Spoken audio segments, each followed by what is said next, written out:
Fruit custard একটা ভীষণ ভালো আর হেলদি খাবার, যেহেতু সব রকমের ফল সহযোগে, তাই এতে প্রচুর পুষ্টিগুণও আছে।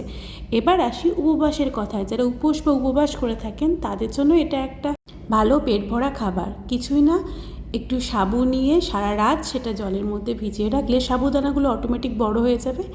তারপর সেই সাবুদানাটা নিয়ে নিন, আর সঙ্গে যতগুলো আপনার ফল আছে সেগুলোকে আপনি অ্যাড করে দিন।